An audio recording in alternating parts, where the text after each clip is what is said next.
Buenas tardes, cordial saludo para todos los asistentes que se están conectando a esta hora para participar de este gran webinar, Detección Mycobacterium Tuberculosis por la técnica PCR. Soy Daniela Tazama, analista de comunicaciones del Laboratorio Clínico Colcán.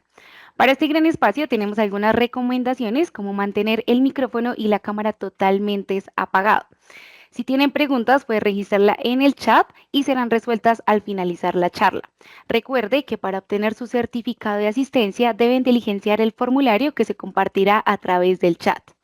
Asimismo, para el tema del día de hoy, tenemos el gusto de contar con la participación de Camilo Toro, bacteriólogo profesional de biología molecular de Segen, una marca de Colcán, y Yajaira Brito, microbióloga magíster en epidemiología, profesional de epidemiología en Colcán. Para dar inicio, damos paso a Camilo. Camilo, buenas tardes y adelante. Muy buenas tardes, Daniela. Gracias por la presentación. Buenas tardes a todos los presentes. Entonces, buenas tardes a todos. Mi nombre es Camilo Toro.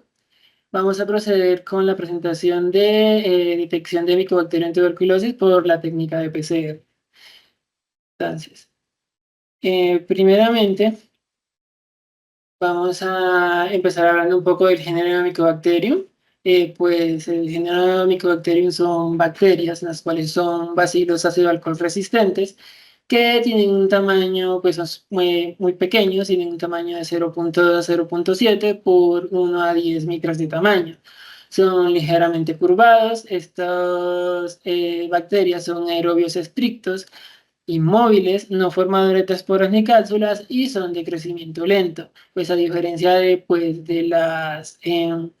lo que comúnmente conocemos para las bacterias que tienen una replicación, una división de cada 5 minutos se dividen. Tenemos que el género Mycobacterium, que son de crecimiento, pues de Mycobacterium tuberculosis, que son de crecimiento lento, estas se van a estar dividiendo en un lapso entre 24 a 25 horas.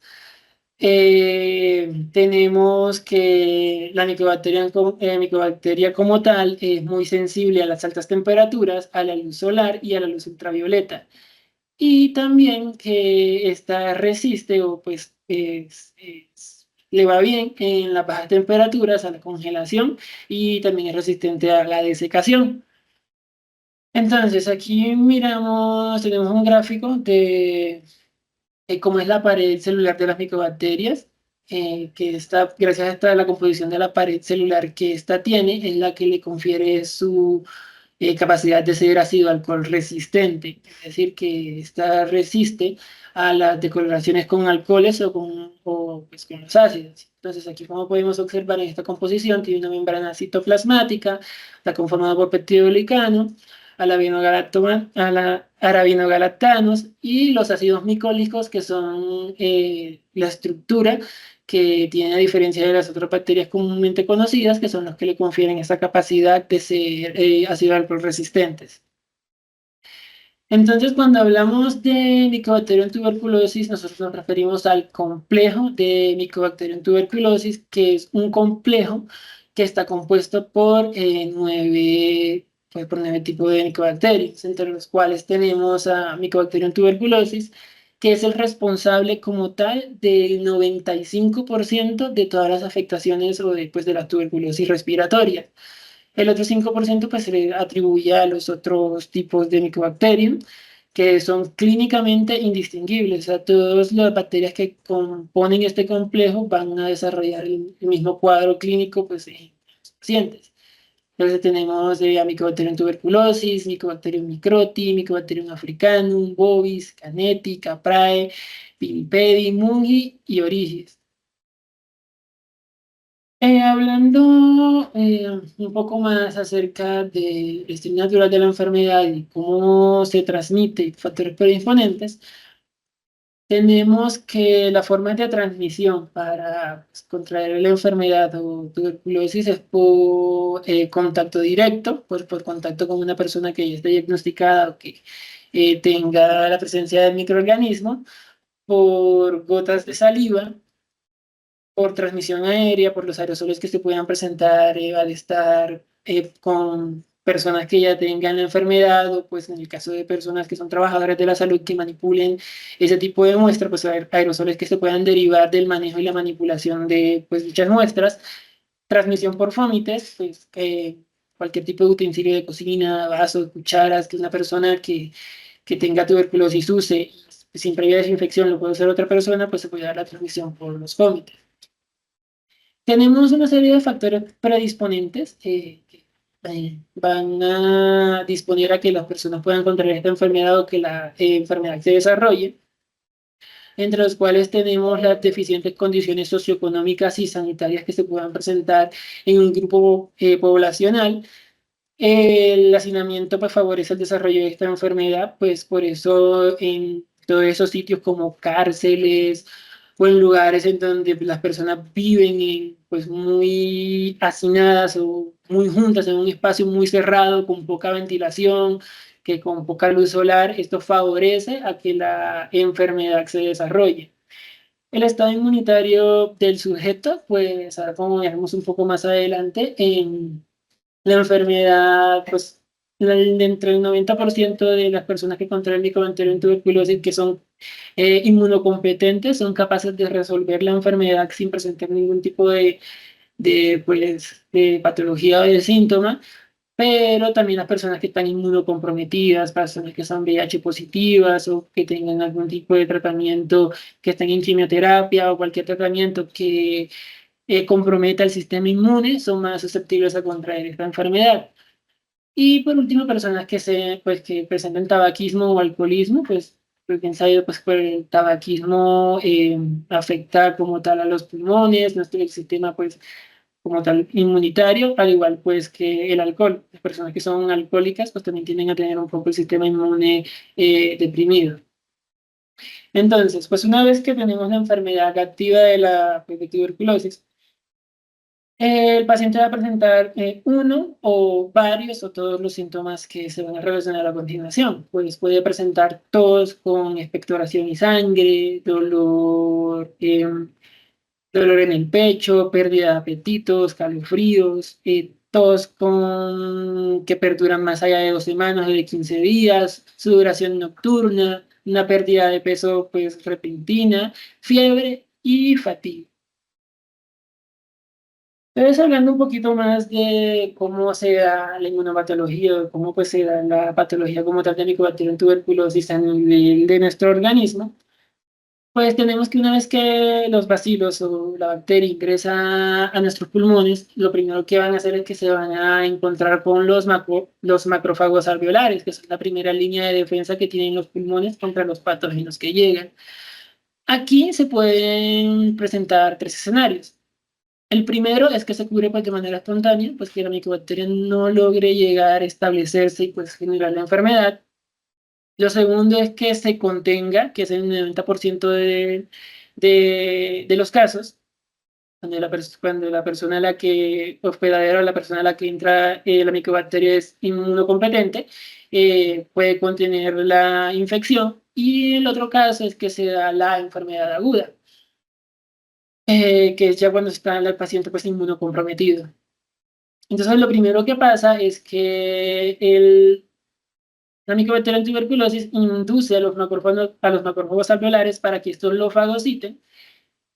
Y en el momento de ser fagocitados, se va a conocer como un fagosoma, que es el espacio que se ve blanco en donde están pues, los bacilos. Y para poder continuar con la destrucción, el macrófago lo que tiene que hacer es unir el fagosoma con algo llamado lisosoma, que es en donde se encuentran todas esas toxinas o los agentes reactivos del oxígeno, que son los encargados de destruir el patógeno en cuestión.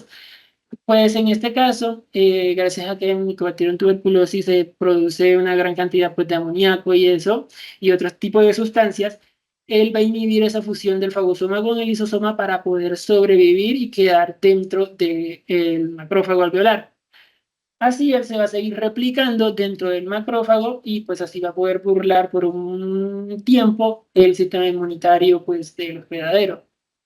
Luego de eso, ese macrófago alveolar va a empezar a expresar los antígenos de Mycobacterium tuberculosis pues a todos los demás células de nuestro sistema inmune, con lo cual va a ocurrir es que van a empezar a secretar una serie de citoquinas y van a llegar los otros células de nuestro sistema inmune, como son los linfocitos, TCD4 y TCD8, se van a localizar en ese lugar para intentar contener la infección, que es donde se va a dar el desarrollo de, pues, de lo que se observa a nivel pulmonar cuando se hace pues, una radiografía pulmonar que se le llaman a los granulomas, que es todo un conjunto de células del sistema inmune intentando contener a la micobacteria, que es lo que está acá. El granuloma una vez creado quiere decir que contuvo la infección.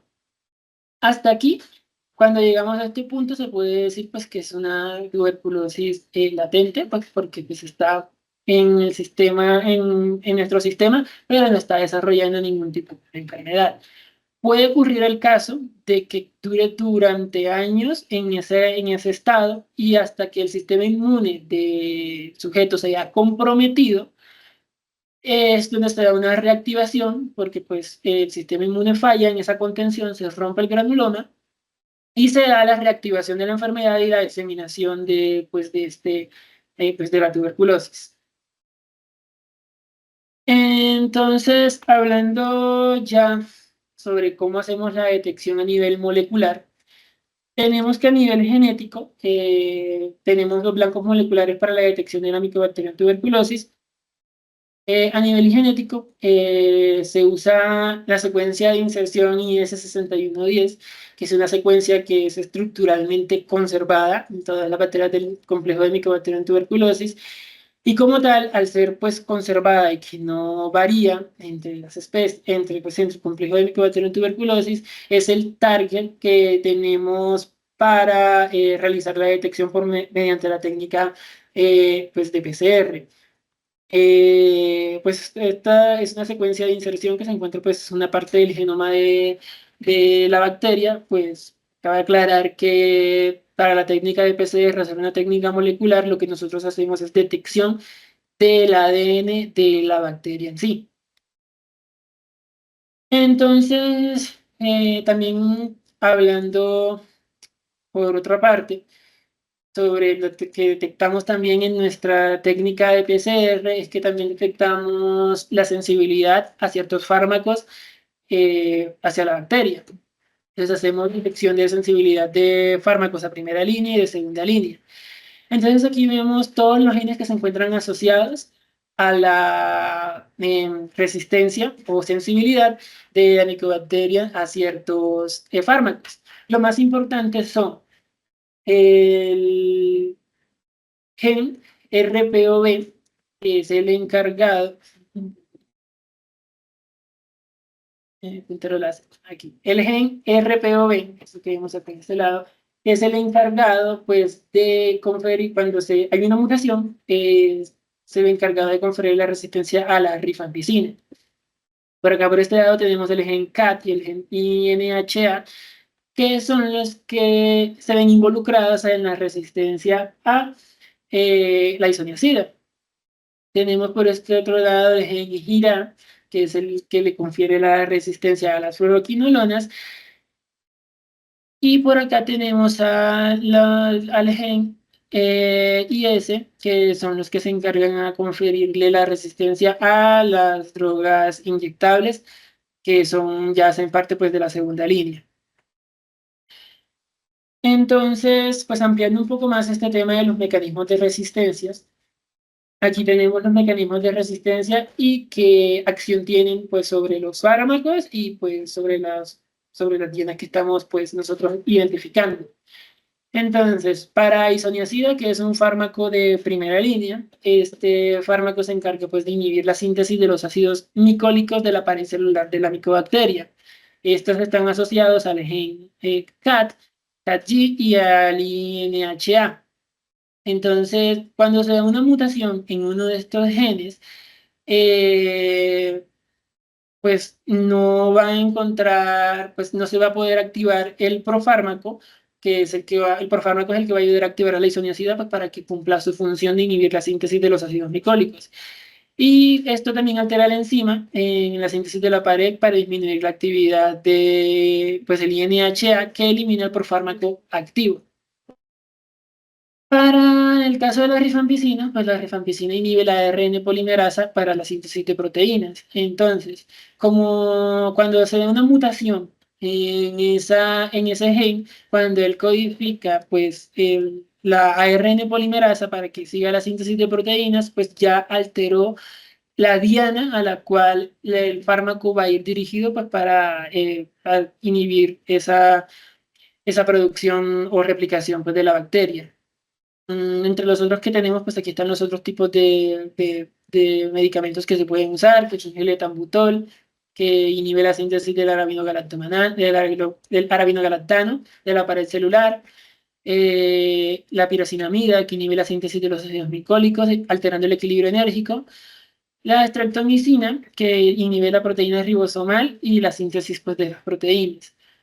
Acá entramos a hablar de lo que son las drogas inyectables, que comprende lo que es amicacina, canamicina y la capromicina, que actúan sobre la síntesis de proteínas pues, de la bacteria.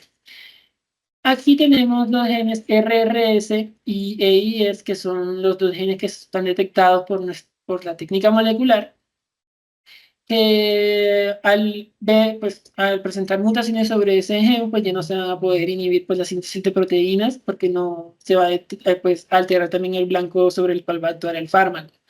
Y por último, para las fluoroquinolonas que inhiben el AN girasa, que la AN girasa es una enzima responsable, pues es que está en la síntesis del ADN, pues y si no se da la síntesis de ADN, pues no se puede seguir replicando la bacteria. Al momento pues, de haber una mutación en este gen va a alterar esta ADN girasa, por lo cual el fármaco no va a encontrar la diana para pues, poder hacer la destrucción de esta ADN girasa y pues inhibir así pues, la replicación de la micobacteria.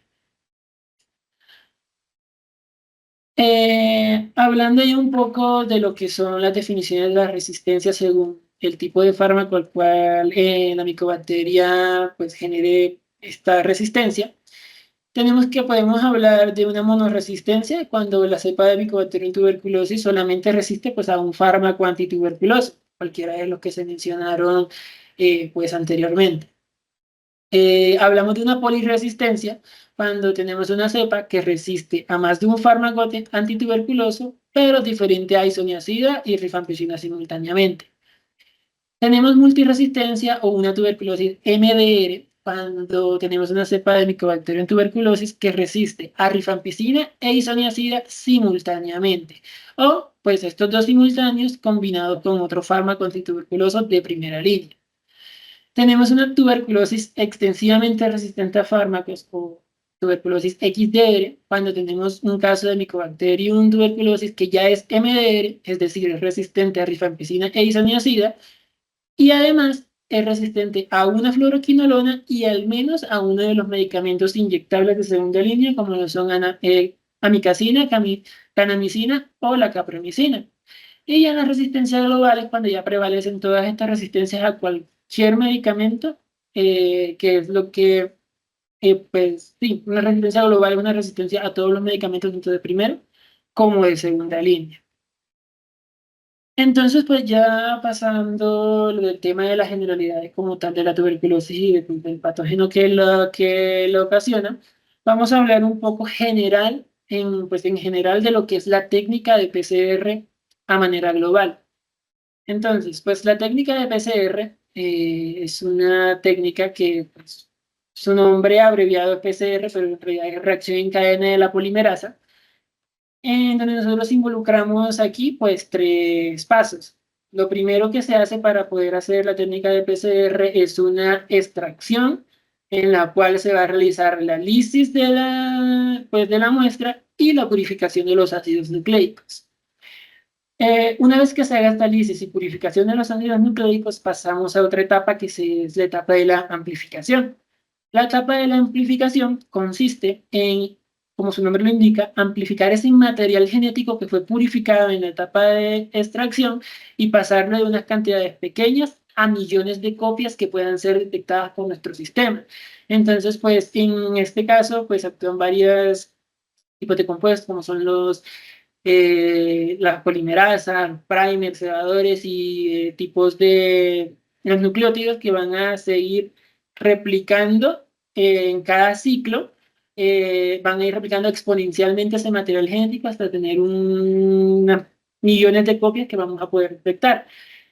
Y el tercer paso, que es la etapa ya de detección, en donde pues tenemos un equipo el cual va a realizar una detección de esas copias que se realizaron en la etapa de amplificación y nos la va pues a realizar pues a graficar o pues a mostrar la detección si sí hubo amplificación o no. Eso pues a manera general de lo que es en la técnica de PCR.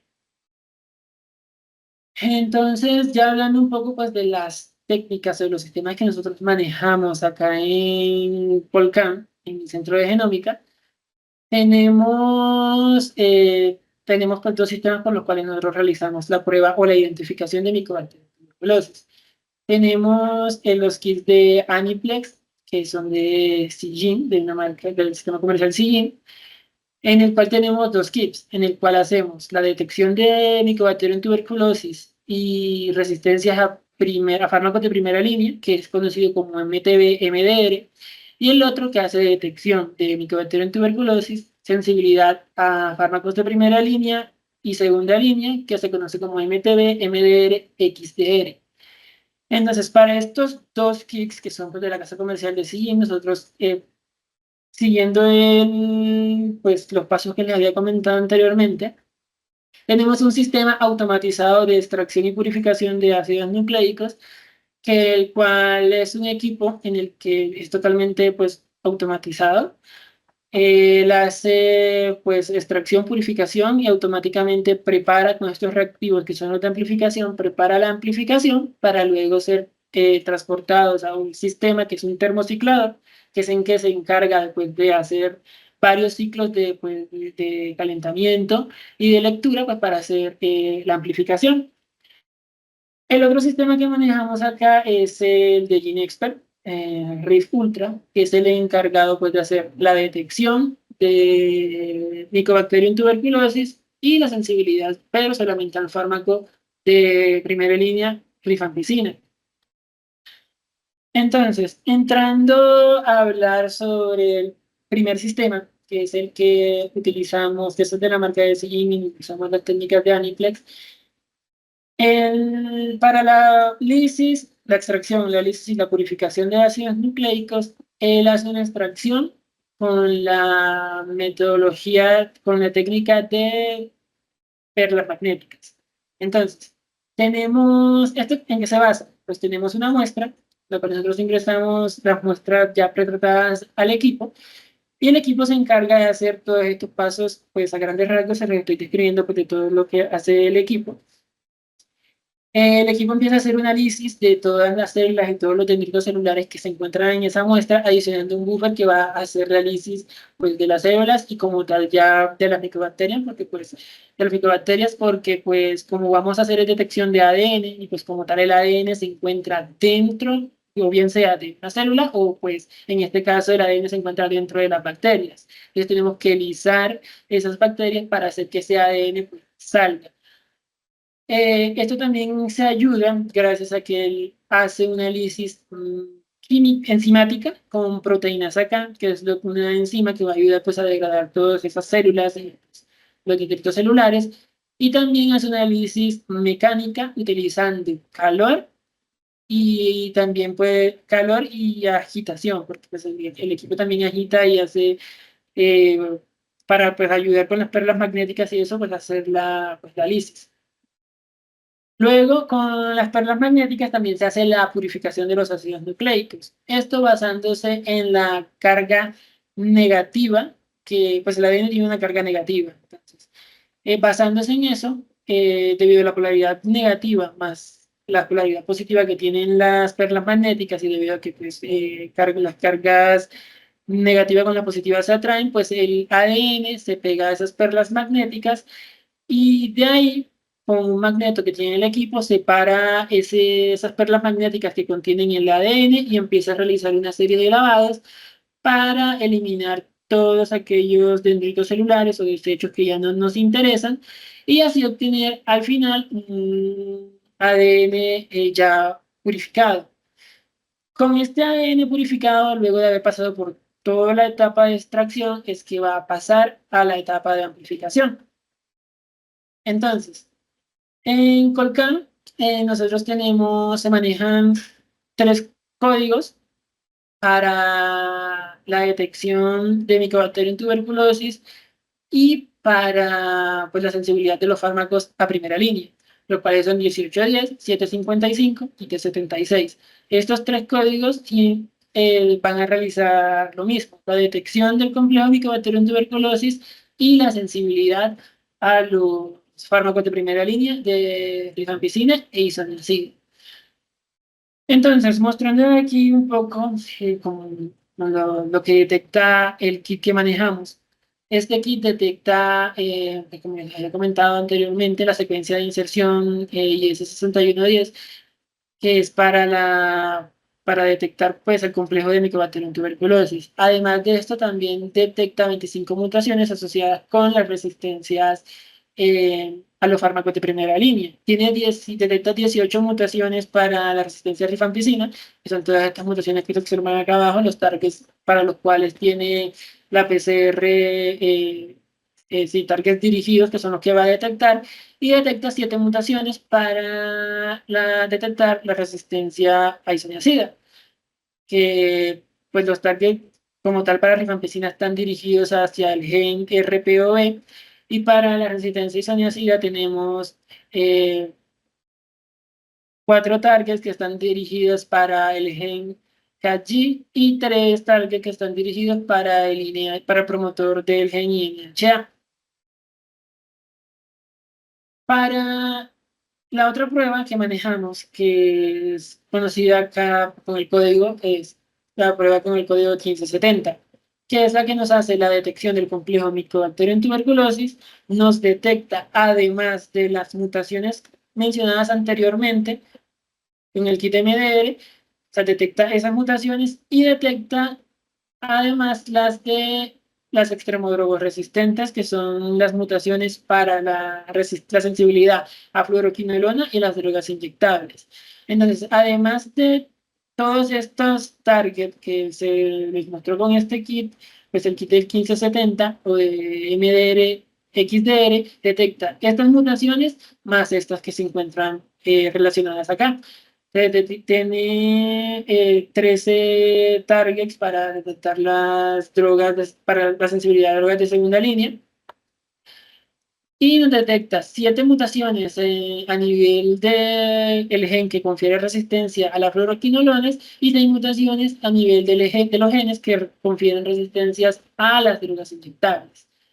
Entonces, pues aquí se observan también los targets que pues, se detectan para el gen gira o para que es relacionado para la sensibilidad a las fluoroquinolonas y acá para los genes RRS y el promotor ACE, que son los que le confieren a la micobacteria resistencias a las drogas inyectables.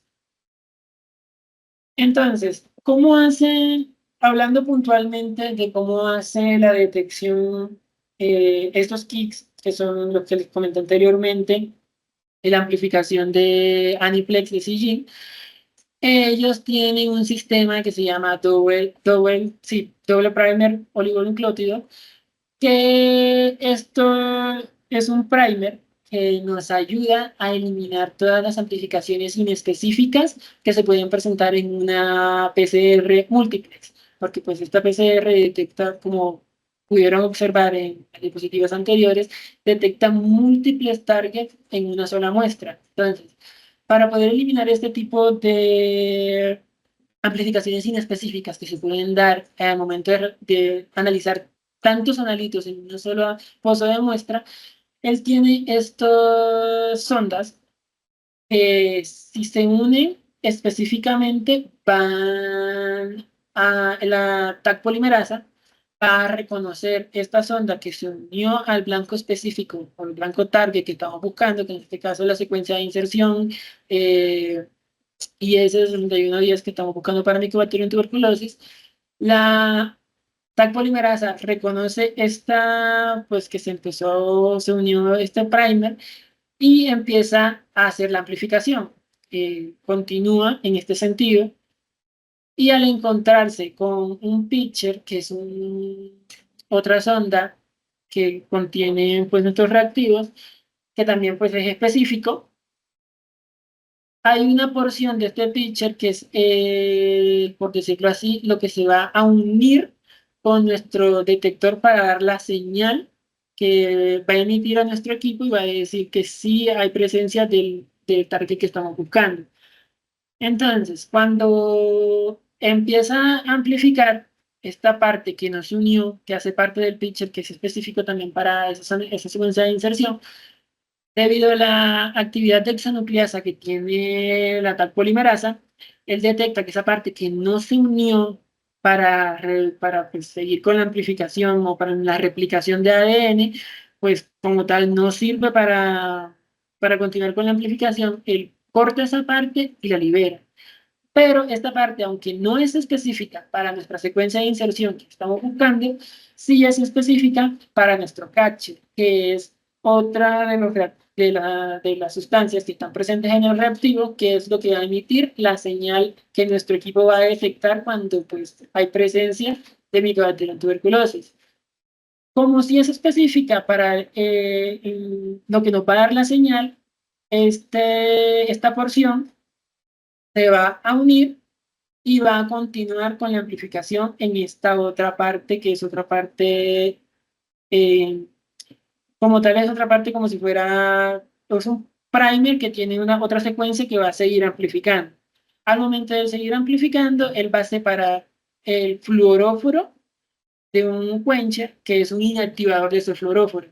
Cuando ellos están unidos, no va a emitir fluorescencia. Pero una vez que esto amplifique, pues cuando alguien se adhiere a él, estos dos se van a separar y como tal ya el fluoróforo al no tener el inhibidor o la que lo va a inhibir, va a generar una fluorescencia que va a ser detectada por nuestro analizador. Entonces, ¿él cómo hace para detectar varios targets al tiempo? Pues cada uno de esos catchers tiene una temperatura melting, una temperatura de anillamiento diferente, en la cual al momento de llegar a esa temperatura, pues eh, el equipo que nos está haciendo la lectura como tal es un termociclador pues, que va aumentando, va subiendo, bajando y se quedan varias temperaturas al momento de hacer las lecturas.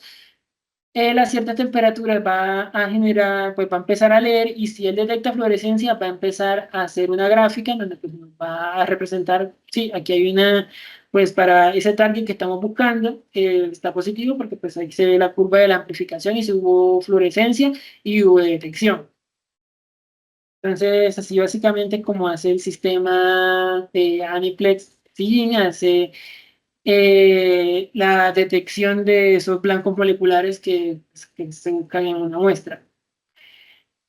Entonces, ya hablando de la otra técnica, nosotros tenemos que es la de GeneXpert MTB RIF Ultra. Este sistema es un sistema totalmente cerrado.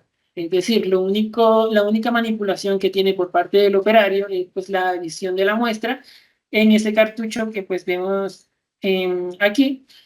Este cartucho se lleva al equipo, que es el que hace desde la extracción, que la extracción acá la hace por otro método, que es por sonicación. Hace la extracción, purificación, amplificación y detección. Y ya el pasado un tiempo, el sistema arroja un resultado que en el cual nosotros podemos observar en un equipo, luego de que pues, ya ha pasado el tiempo pues, de toda la amplificación, detección y purificación. Este detecta pues el mismo target, pero simultáneamente detecta también otra secuencia de inserción, además de la 6110, detecta otra secuencia de inserción que es la 1081, y también detecta los genes RPOB. Él detecta los genes aún así no estén mutados, pero si la prueba da positiva para Mycobacterium tuberculosis, él empieza una vez amplificado ese ADN, él empieza a hacer pruebas sobre ese material genético amplificado del gen RPOB para verificar que este no tenga mutaciones que le puedan conferir pues, resistencia a la rifampicina. Ya ahora hablando de, pues, de los tipos de muestra, de la amplia gama de tipos de muestra que nosotros podemos manejar dependiendo de los códigos, pues aquí les tengo un breve resumen, pues, de todos los tipos de muestra que nosotros podemos manejar. Para la detección de micobacteria en tuberculosis mediante pues, las técnicas de Sigin o de Aniplex o con los códigos 755, 1810, 1570, podemos recibir desde esputos, lavados bronquiales, broncoalveolares, aspirados nasofaríngeos, bronquiales, jugos gástricos, líquidos pleurales, cefalorraquídeos, todos pues, los líquidos estériles, sinovial, peritoneal, pericárdico, sangre total, médula ósea y cultivos en medio líquido y cultivos en medio sólido. T76 está separado porque básicamente ese código pues, no es que sea exclusivo, pero pues sí lo tenemos para los tejidos en bloques de parafina y pues para las biopsias. Todos estos cuatro códigos, 755, 1810 y 1570 y T76, son testeados o la prueba que se les realiza es por el primer método que hablamos, que es el de Aniplex. Para 2741, que es el de Ginexpert, aquí podemos recibir desde esputos, lavados bronquiales, aspirados nasofaríngeos, bronquiales, jugo gástrico, líquido pleural, líquidos cefalorraquídeos y los líquidos también estériles, sinovial, peritoneal y cárdico. Aquí no podemos procesar para ninguno de estos métodos, nosotros pues, recibimos ni materia fecal ni líquido seminal. ¿Por qué? Porque estas dos matrices, estos dos tipos de muestras no han sido verificadas para estos métodos. Es decir, por esa razón nosotros no realizamos la PCR en estos dos tipos de muestras.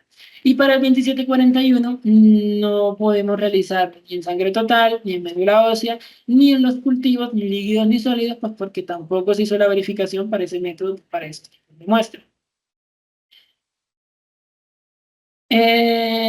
Ya finalizando, entonces también les traigo unas recomendaciones generales pues, sobre las muestras al momento pues, pues, para realizar el envío para la detección.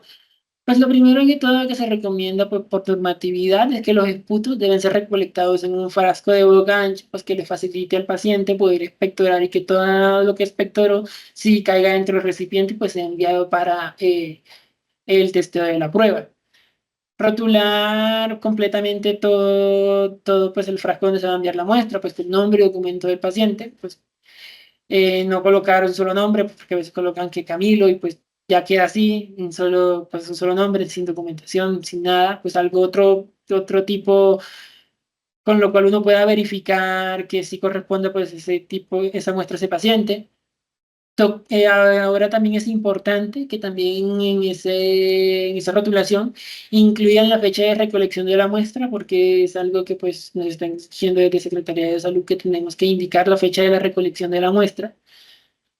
Evitar en lo posible porcionar o dividir la muestra. ¿Esto por qué? Porque pues, muchas veces esa misma muestra de esputo tiene una vaciloscopia, tiene un cultivo y pues tiene una PCR. Entonces lo que hacen es que porcionalizan la muestra y hay una parte va para la vaciloscopia, otra parte para el cultivo y otra parte para la PCR.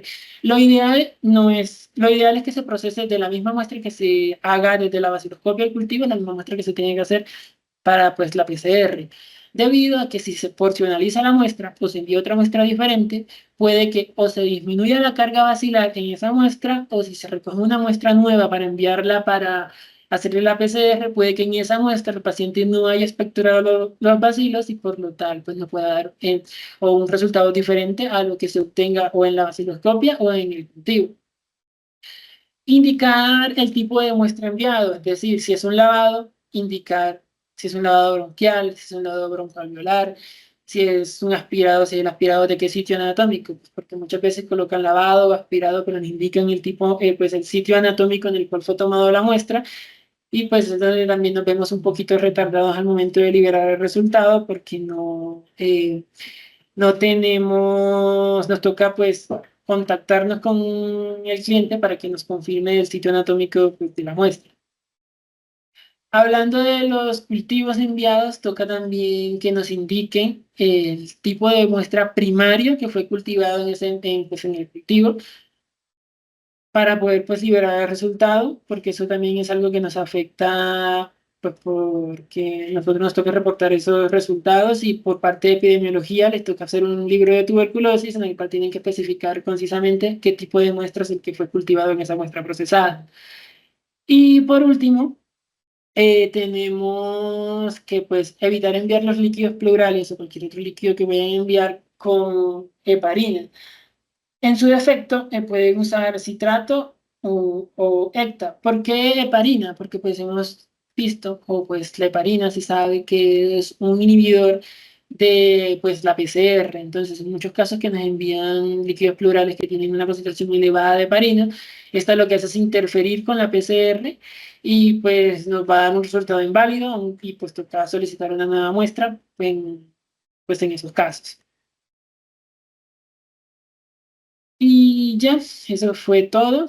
Gracias a todos por la atención prestada.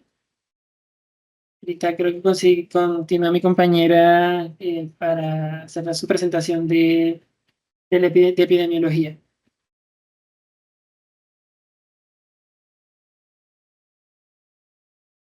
Eh, Hola Camilo, muchas gracias. Bueno, entonces buenas tardes para todos. Vamos a compartir la presentación.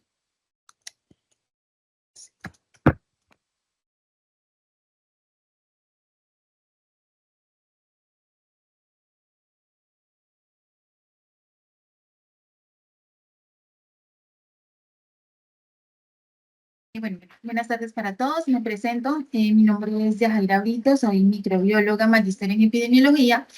Y dando continuidad a este webinar, les vengo a hablar un poco acerca de la epidemiología actual y algoritmos diagnósticos. Eh, Bueno, vamos a tocar principalmente tres temas, que es la situación epidemiológica a nivel mundial, en las Américas y en Colombia, cuáles son los algoritmos diagnósticos y cuáles son las actividades que está realizando el laboratorio Colcam para proveer un mejor diagnóstico a nuestros pacientes. Bueno, en cuanto a la situación y cifras epidemiológicas, ¿cómo nos encontramos en el momento? Bueno, no digamos en el momento, sino hasta el año 2022, que fue cuando la Organización Mundial de la Salud emitió el último reporte en cuanto a esta enfermedad. Entonces, para ese año, se calcula que se enfermaron alrededor de 10,6 millones de personas alrededor del mundo, de las cuales 5,8 millones de personas, perdón, eran hombres, 3,5 eran mujeres y 1,3 millones eran niños. De estos 10,6 millones de personas, se estima que fallecieron alrededor de 1,3 millones. Ese mismo año se estableció que la tuberculosis fue la enfermedad infecciosa que causó más muertes en el mundo después del COVID-19. Bueno, en la tuberculosis entonces en las Américas, para el 2022 se estimaron 325.000 nuevos casos de tuberculosis y fueron notificados alrededor de 239.987, lo que significó un aumento del 4% con respecto al año anterior. Y ya para la tuberculosis en Colombia, para el periodo epidemiológico número 7 del 2024, que corresponde más o menos a la semana 28, nos encontramos actualmente en la semana 35, fueron notificados alrededor de 11.118 casos. Como lo pueden observar en la siguiente tabla, los municipios o los distritos que presentaron mayor casos de tuberculosis fueron Medellín con 1.554 casos, Cali con 809 casos, Bogotá con 790 casos, Barranquilla y Bucaramanga con 528 y 329 casos respectivamente. Ahora sí, bueno, cuanto al algoritmo diagnóstico, estamos basándonos principalmente en la resolución 227 del 2020, por la cual se adoptan los lineamientos técnicos y los lineamientos técnicos y operativos del Programa Nacional de Tuberculosis.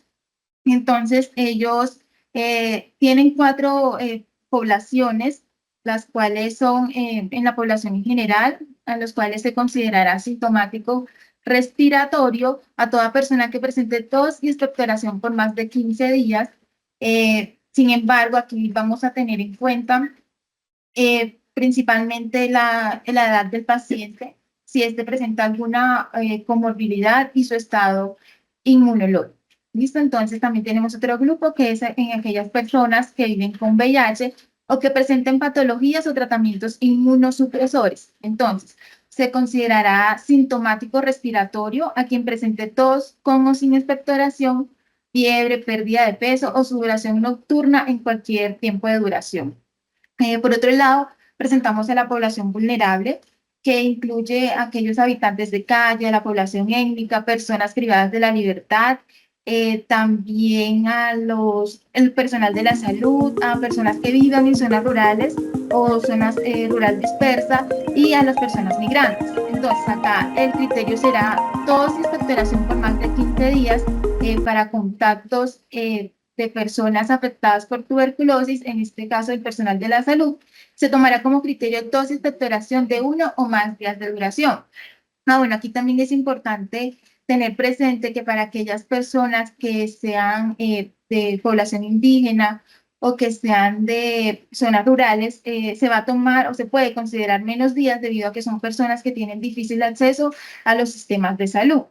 Finalmente tenemos a la población de los niños y niñas o menores de 15 años, en los cuales los síntomas clínicos más relevantes para sospechar tuberculosis son tos con o sin expectoración por más de 15 días, fiebre mayor de 8 días, pérdida o no de peso en los 3 meses anteriores.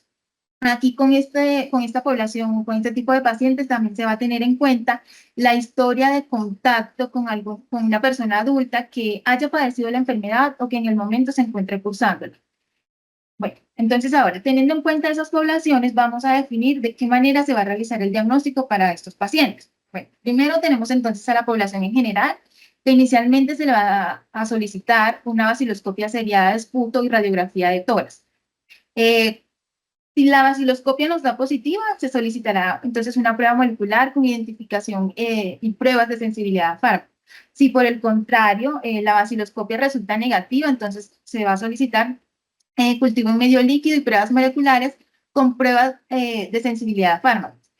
Digamos que estos últimos estudios nos dan negativos. ¿Qué pasa? Entonces tocaría realizar un consenso como entre la parte clínica y la parte de laboratorio con el fin de evaluar la calidad de la muestra, la estabilidad de la misma y si es posible solicitar una nueva muestra pues para descartar definitivamente el caso. Ahora, con la población vulnerable tenemos entonces a las personas privadas de la libertad, las cuales se consideran una población de riesgo debido a los cofactores que pueden afectar su sistema inmunológico, como son el consumo de sustancias psicoactivas, el alcoholismo, las medidas de hacinamiento en las que viven, coinfección con VIH. Bueno, entonces para estos pacientes se les va a solicitar prueba molecular con cultivo en tejido líquido y radiografía de tórax. Para la población étnica y habitantes de calle también se les va a solicitar prueba molecular con cultivo en medio líquido y radiografía de tórax. En todos los casos, digamos, cuando el cultivo resulte positivo, entonces se va a solicitar la identificación de la especie y prueba de sensibilidad a fármacos. Ahora, para las personas que presenten o que vivan con VIH o que presenten tratamientos inmunosupresores, se va a solicitar entonces de manera inmediata pruebas moleculares, cultivo en medio líquido, de una vez la identificación de la especie, pruebas de sensibilidad a fármaco y radiografía de tórax. A estos pacientes, teniendo en cuenta su estado inmunológico, se les va a hacer seguimiento del tratamiento con vaciloscopia y cultivo en medio líquido. Bueno, finalmente entonces tenemos a la población infantil, a los niños o menores de 15 años. En estos niños también tenemos que tener en cuenta la edad pediátrica en la que se encuentran, puesto que la infección tuberculosa puede pasar a enfermedad de manera mucho más rápida. A ellos se le va a solicitar entonces prueba molecular con cultivo en medio líquido y radiografía de tórax.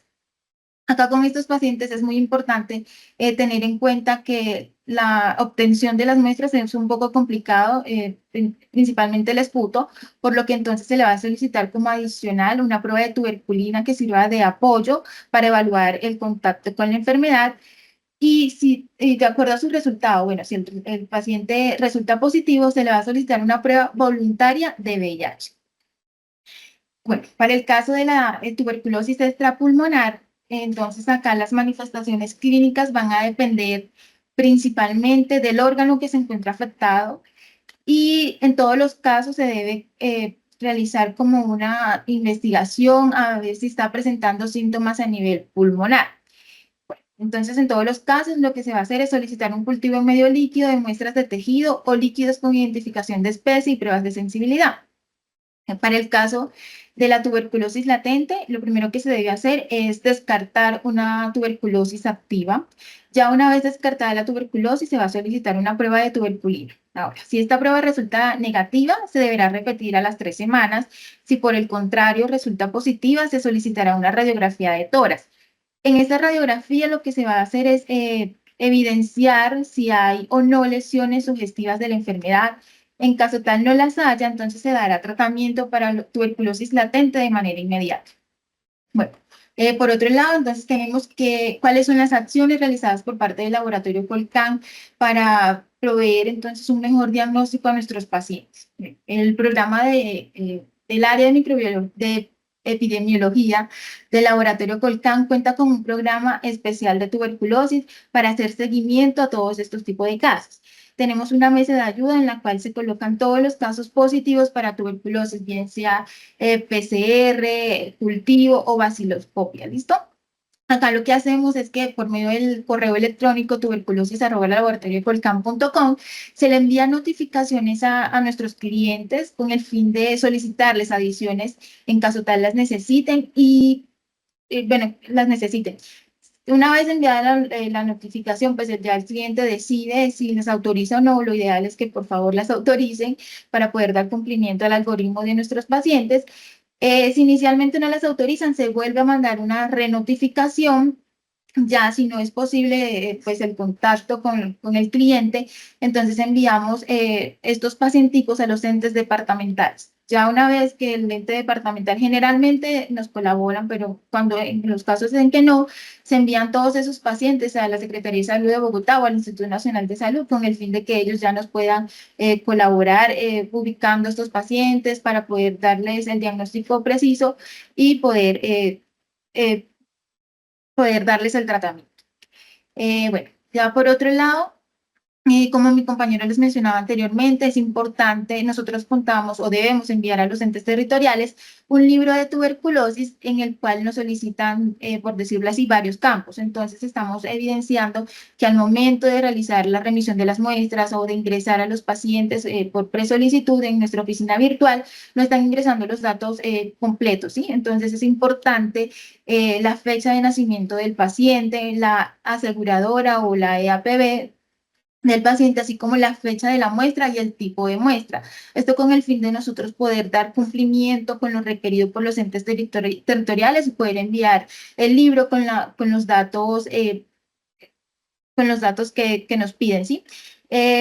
Otra cosita importante es que, digamos, este formato de remisión de exámenes se encuentra en la página principal de Colcan. Lo ideal es que, pues, lo vamos a ir haciendo como a medida, de manera paulatina. Lo ideal es que con cada muestra, ya sea cultivo, PCR o vaciloscopia, diligencien este formato para poder realizar la remisión de manera efectiva y que pues para nosotros sea mucho más fácil obtener la información de cada uno de nuestros pacientes. Bueno, ya para finalizar, quería dejarles este mensaje. La tuberculosis se puede curar, un diagnóstico rápido es una posibilidad y se recomienda. Muchísimas gracias a todos por escucharnos. Entonces ahora vamos a dar paso a las preguntas. Sí, señora. Gracias, doctora Yajaira y doctor Camilo, por compartir su experiencia y conocimiento sobre este gran tema que es de mucho interés para nuestro público. En este momento, entonces, damos paso a las preguntas. Los invitamos a participar a través del chat para poder resolver sus inquietudes.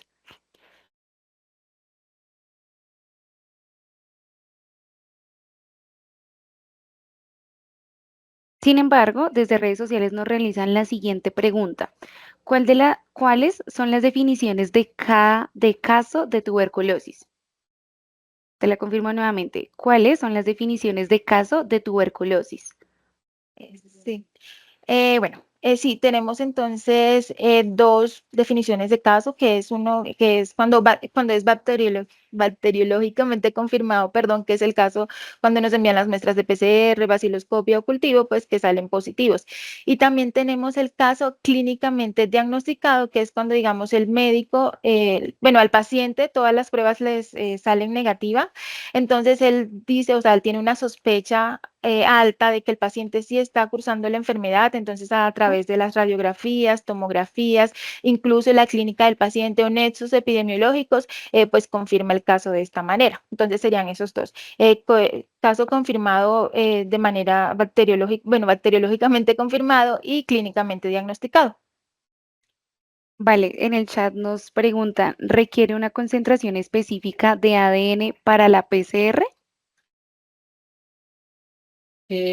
Ok, bueno, como tal, sí, se podría decir que sí, debido a que pues el límite de estas pruebas de PCR tienen un límite de detección.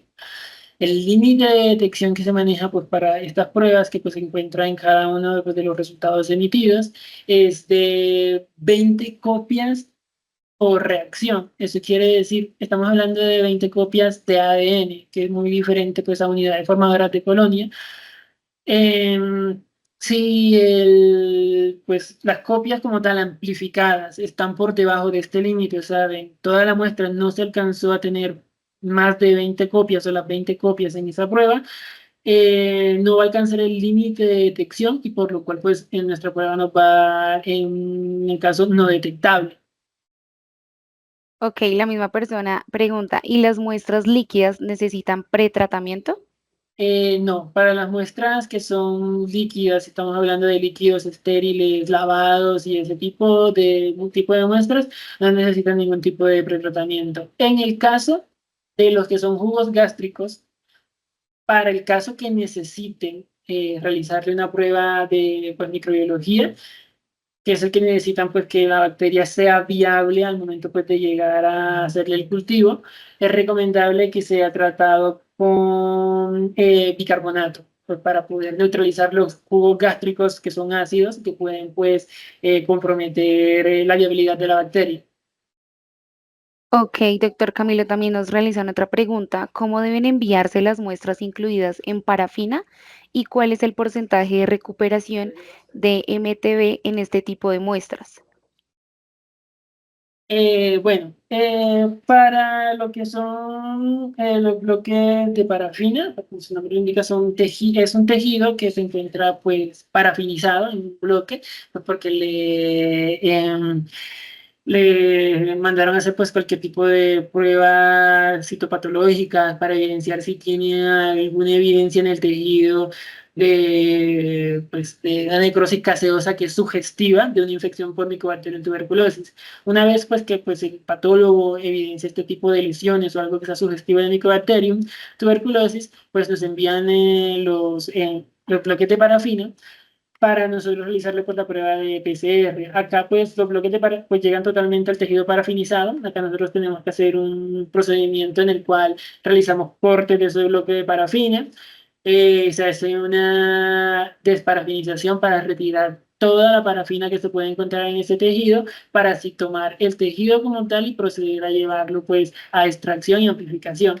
Y pues por teoría se dice que el porcentaje como tal de recuperación está entre un 50 y un 70% pues, de ese tejido al momento de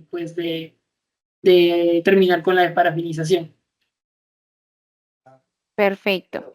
Tenemos otra pregunta. ¿Qué ventajas ofrece la PCR frente a otras técnicas de diagnóstico para Mycobacterium tuberculosis?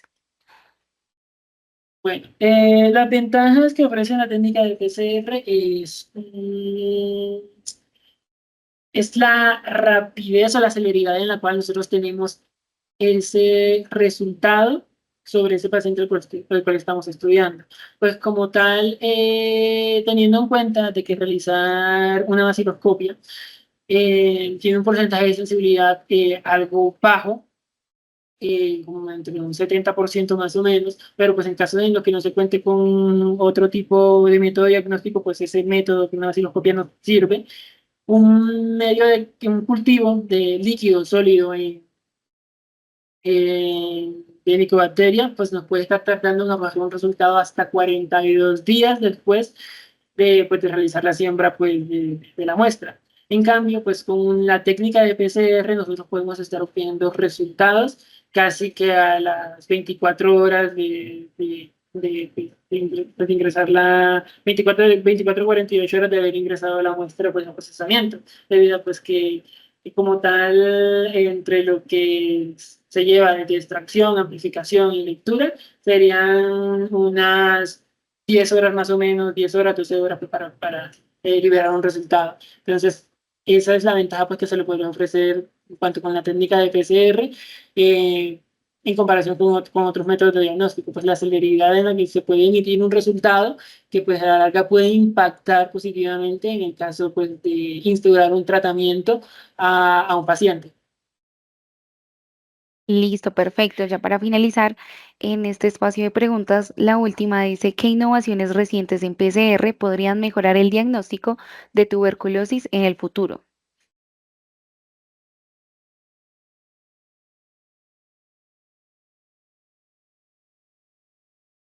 ¿Me repite por favor la pregunta, perdón?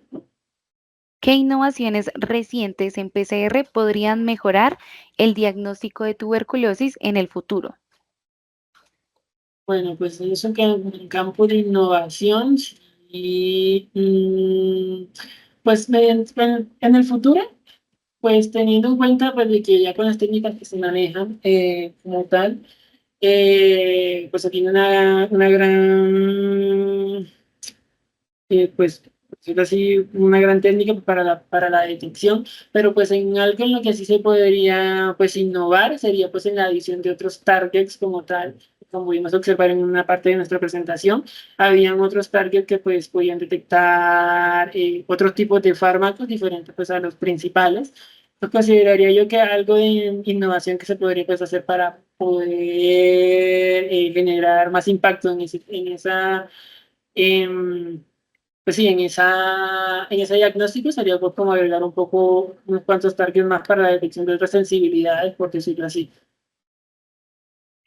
Ok, doctor Camilo, una última pregunta. Siempre que ustedes hacen un PCR, ¿realizan una vaciloscopia? No, eso como tal, pues, la técnica de PCR, pues la técnica molecular, que manejamos pues acá en lo que es el laboratorio de ciencias genómicas y la vaciloscopia como tal pues es realizada pues en el área de microbiología. Si el cliente no especifica o no envía pues se realiza una vaciloscopia, no se le realiza pues esa prueba, solamente pues hacemos la prueba molecular.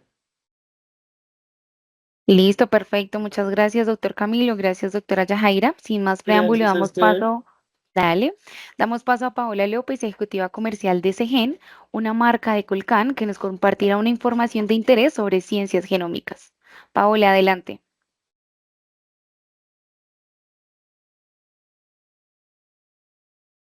Muchas gracias por la presentación. Es nuestro apoyo en asesoría genética para todas las necesidades que puedan tener los médicos y las instituciones. El Centro de Genómica está dedicado a proporcionar soluciones integrales en áreas clave como genética, citogenética, biología molecular, pruebas de paternidad. Utilizamos técnicas avanzadas para el procesamiento que incluyen PCR, secuenciación de Sanger, NGS, MLPA, FISH, hibridación genómica y tecnologías emergentes como el mapeo óptico del genoma y otros.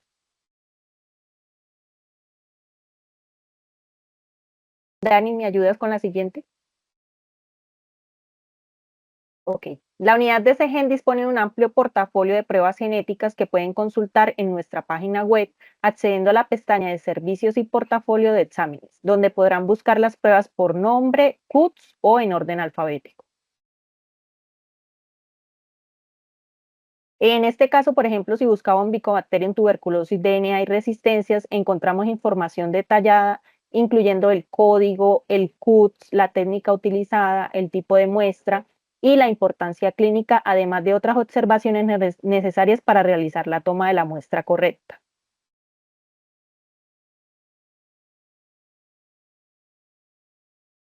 Acá podemos encontrar la mayoría de las pruebas ofertadas en el Centro de Genómica para realizar los diferentes estudios para Mycobacterium mediante diferentes técnicas moleculares. En el portafolio pueden realizar la búsqueda y allí se especifican las condiciones para cada uno de estos exámenes. Para obtener más información, no duden en comunicarse a los números de teléfono y correo electrónico que aparecen en la línea del Centro de Genómica. Agradecemos su participación en esta charla y esperamos que la información proporcionada sea de gran interés y utilidad para ustedes. Muchas gracias a todos. Listo, perfecto, Paola, muchas gracias. Gracias, Daniela. Y para finalizar, los invitamos a conocer un poco más de Helgio. Es una academia que forma talentos para laboratorio en áreas como genética, hematología, biología molecular, entre otros. Si desean conocer un poco más de estos cursos y diplomados, los invitamos a través del chat a que puedan ingresar al link que se les va a compartir. Y para finalizar, muchísimas gracias por asistir a este gran espacio. En este momento les compartiremos el link para que puedan obtener su certificado de asistencia. Muchas gracias.